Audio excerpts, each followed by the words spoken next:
E aí pessoal, Felipe aqui e eu resolvi trazer para vocês hoje um vídeo falando um pouco sobre como que eu aprendi a programar, né? Minha experiência através do tempo para aprender a desenvolver para a web. Então vamos ver se vocês curtem aqui.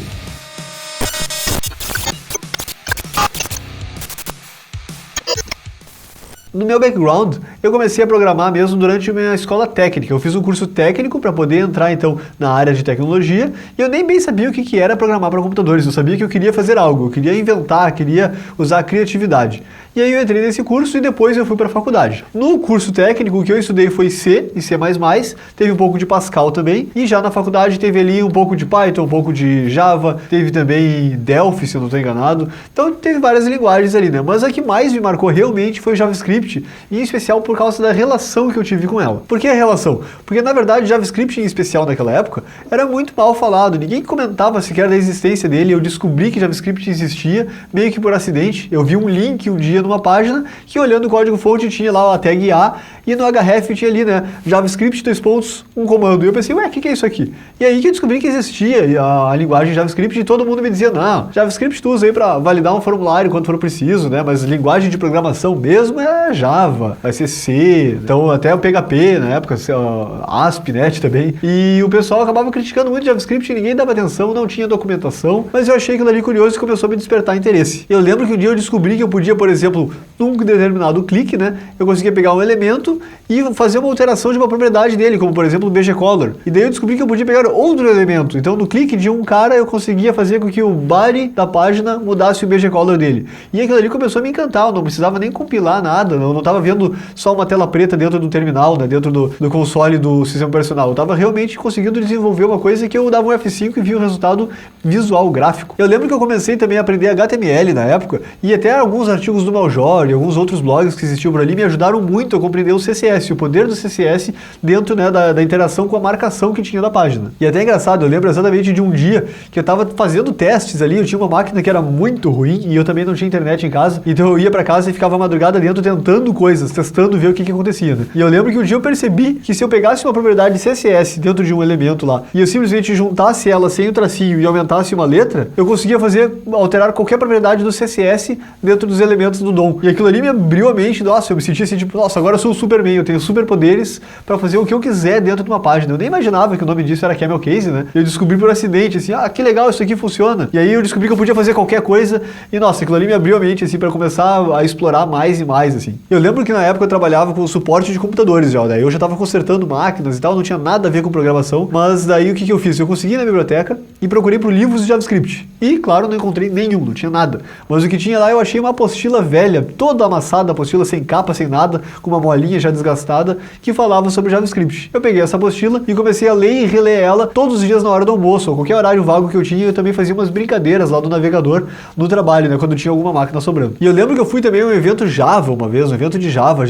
Todo mundo nos dizia que a gente tinha que ir para uma linguagem robusta, né, uma linguagem de verdade, por assim dizer. E a gente foi no evento Java e eu me lembro que eles mostraram algumas animações, então o Java gerava algumas coisas que tu conseguia clicar e uma coisinha animava até um outro lugar, explodia, tinha drag and drop, etc. E eu olhei aquilo ali e pensei, eu quero saber fazer isso aí agora. Só que eu não tinha muita noção de Java, na verdade eu não tinha estudado Java ainda. Então o que eu tinha ao meu alcance? Tinha JavaScript ao meu alcance. Como na época não existia jQuery, daí ainda tinha muita diferença entre o Internet Explorer 3, se eu não me engano, o 2 ou 3, e o Firefox, eu tive que acabar descobrindo e aprendendo, inventando coisas. E aqui é uma dica bem importante, eu acho, que é criar desafios para vocês mesmos. Então eu lembro que eu criei um desafio para mim. Eu queria aprender a fazer drag and drop com JavaScript e não tinha nenhuma documentação disso em nenhum lugar. Não era fácil de tu achar sites que tivessem isso, então eu não conseguia nem olhar o código-fonte com exemplos, né? E o meu domínio sobre JavaScript ainda era muito pequeno, muito baixo. Então eu comecei a explorar isso e eu lembro que eu levei um mês para desenvolver uma forma de fazer drag and drop. E daí quando eu entendi, eu vi, dá para fazer desse jeito. Daí eu levei mais uns dias e refiz do zero, ficou melhor. E hoje, claro, a gente sabe que a gente consegue fazer um drag and drop ali com 10 linhas de código, né? Mas eu me lembro que na época aquilo ali foi um marco pra mim, eu demorei pra conseguir fazer.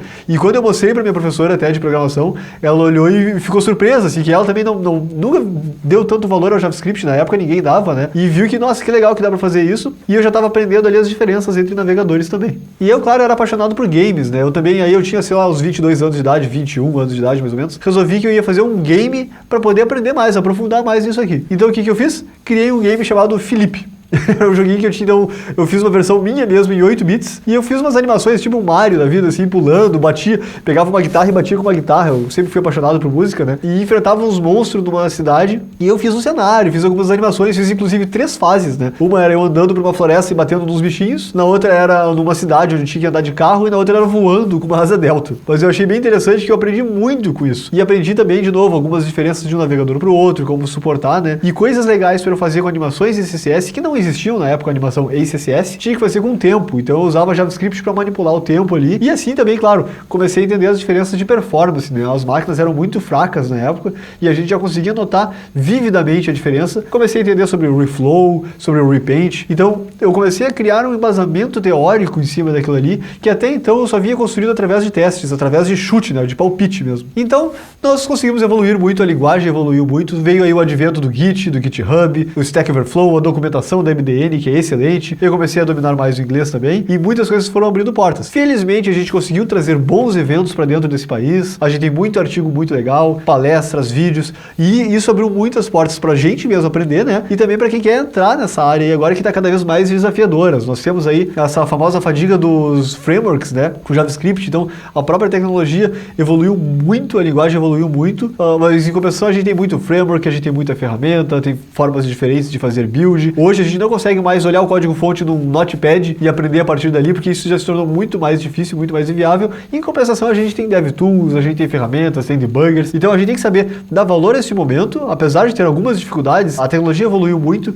e existem muitas outras maneiras de aprender hoje, o que é muito importante. Por isso que a gente sempre tenta fazer esses trabalhos e nos motiva muito com as ações que a gente traz para dentro da Brasil JS. Então eu lembro que todos diziam que JavaScript não era o futuro, mas Brendan Eich, o criador da linguagem, já comentava, né? Always bet on JS, sempre aposte no JavaScript. Foi uma aposta, eu acho, muito boa, e apostar na web em geral e as tecnologias relacionadas à web é algo que realmente acho que tem um futuro bem confortável aí pela frente, né? Espero que vocês tenham gostado. Deixem o feedback, deixem um comentário, um like, se inscrevam no nosso canal e acompanhem a gente, que a gente tem ali a nossa newsletter semanal com um monte de notícias bem legais. A gente tem os vídeos, tem muito vídeo no nosso canal aqui com palestras para quem quer aprender, para quem quer acessar novas informações, e a gente está sempre muito aberto a sugestões por aí. Espero que nos vejamos em breve. Até lá!